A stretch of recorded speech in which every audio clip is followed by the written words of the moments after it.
أعوذ بالله من الشيطان اللعين الرجيم بسم الله الرحمن الرحيم والحمد لله رب العالمين ثم الصلاة والسلام على أشرف الأنبياء والمرسلين سيدنا ونبينا وحبيبنا وطبيب قلوبنا الرسول الأمجد المحمود الأحمد أبي القاسم المصطفى محمد اللهم صل آل محمد. بسم الله الرحمن الرحيم. إنما يريد الله ليذهب عنكم الرجس أهل البيت ويطهركم تطهيرا. صدق الله العلي العظيم. صلوا على محمد وآل محمد. صلي على وآل محمد. السلام عليكم جميعا ورحمة الله وبركاته.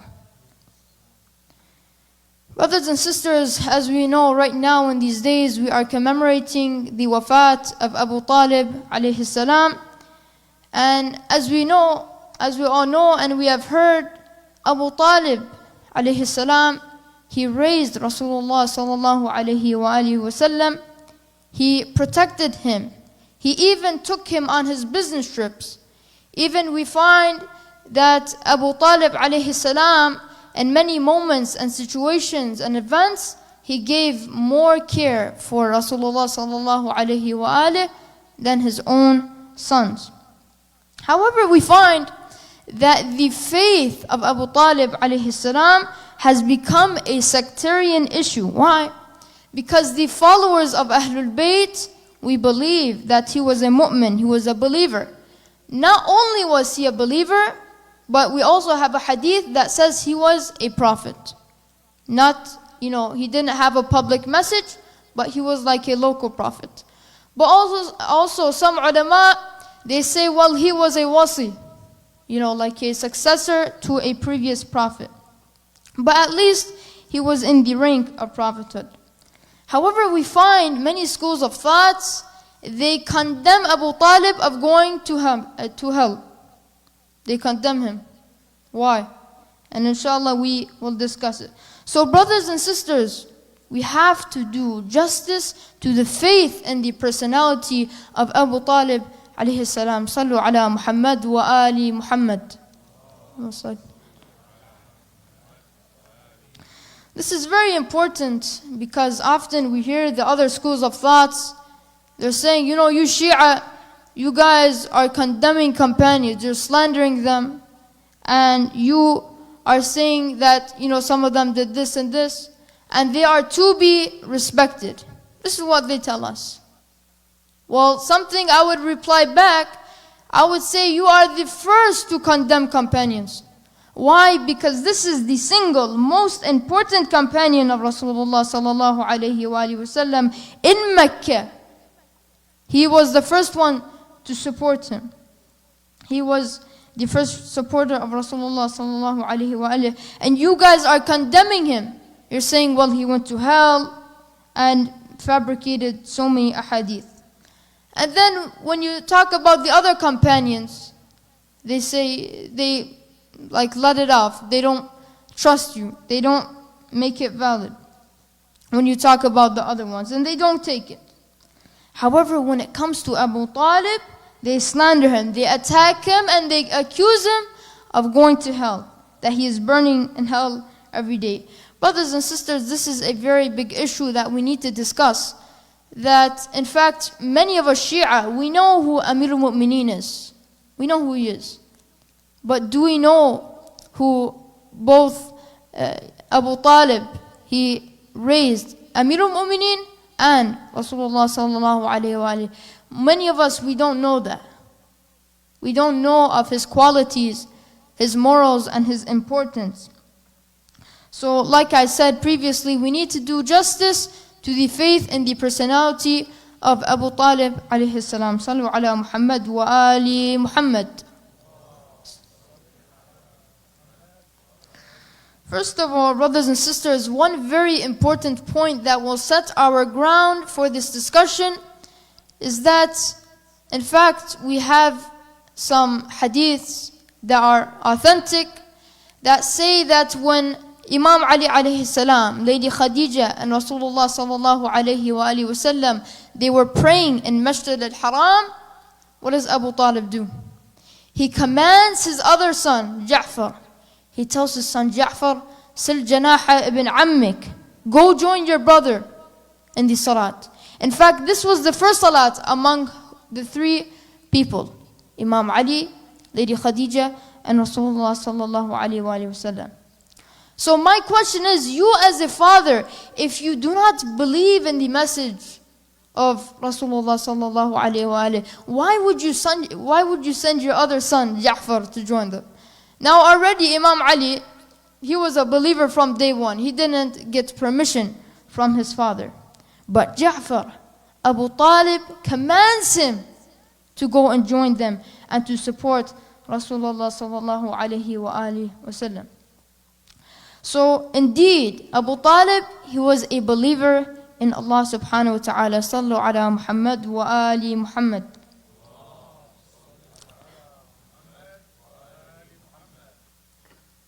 However, unfortunately, mainstream Sunnis, they believe that he died as a kafir. They say, when he was on his deathbed, he refused to say La ilaha illallah, and so many other false ahadith. Brothers and sisters, I want to remind us all that anytime we see these hadiths, that, he was on his deathbed, he refused to say this, and all these hadiths, we have to check who those narrators are. We find in many situations, especially this situation, the narrator, if he has some animosity or jealousy against Imam Ali, then we can't take it. He could be of the propaganda of Muawiyah. So, brothers and sisters, this was a very vicious and sinister campaign against Imam Ali alayhi salam. So, in fact, we find a hadith from Imam Baqir alayhi salam where he was told that people say that Abu Talib is in hell. And he's like in a shallow place in hell. And his brain is boiled. The Imam said that these people, they have lied.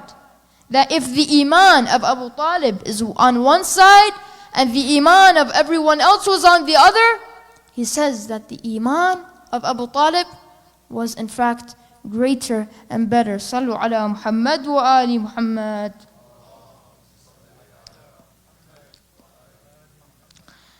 Many assume that we Shia, we think that Abu Talib, he was born like a mushrik. And then when Rasulullah was sent, he became a Muslim. No, that's not our argument. That's not the whole thing. We believe that he was born a muwahhid. He was born a monotheist. Then when Rasulullah came, he was sent. Then he believed in the message of Rasulullah sallallahu alayhi wa sallam. However, we believe that he practiced taqiyya. He would hide his beliefs, his religion, his faith from other people, especially the Quraysh mainly. Because as long as he appealed to be a mushrik, he would continue to receive the respect from the Quraysh and the other tribes in Mecca at that time. So then those other tribes, when they saw this, they were fooled. And they saw it to be justified. Because naturally the culture of that time was that you would protect your family no matter what they done. So they found it justified. And we find that he practiced taqiyya. So he hid his faith, and he practiced the taqiyya. So he can use his prominent position in Quraysh to protect Rasulullah sallallahu alayhi wa sallam. And this is why historians, they say that once Abu Talib died, the Quraysh and those other tribes, they saw Rasulullah to be weak.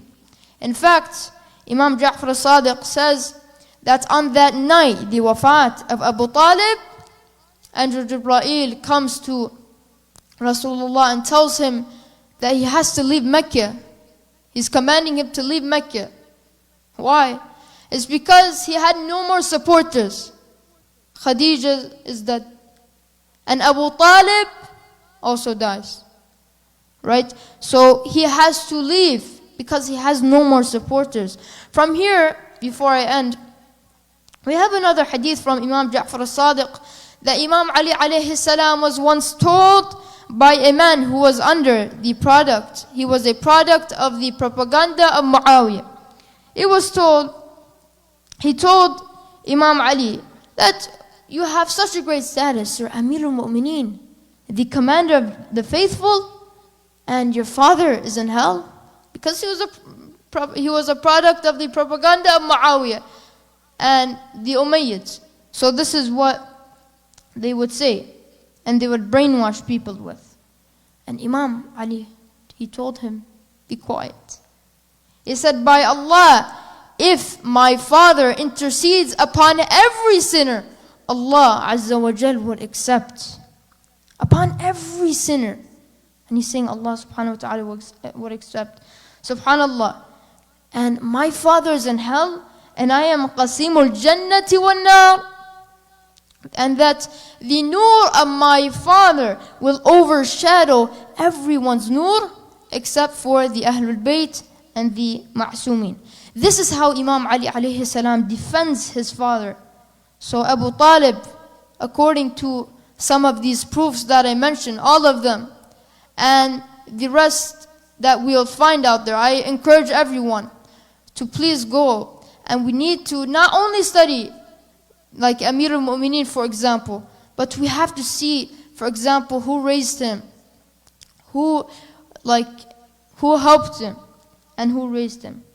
So we believe that he was a muwahhid, he was a monotheist, and he believed in Rasulullah, and he died a mu'min. However, he practiced taqiyya, and therefore blindly other schools of thoughts, they have tend to be mistaken on this fact and his beliefs and his faith.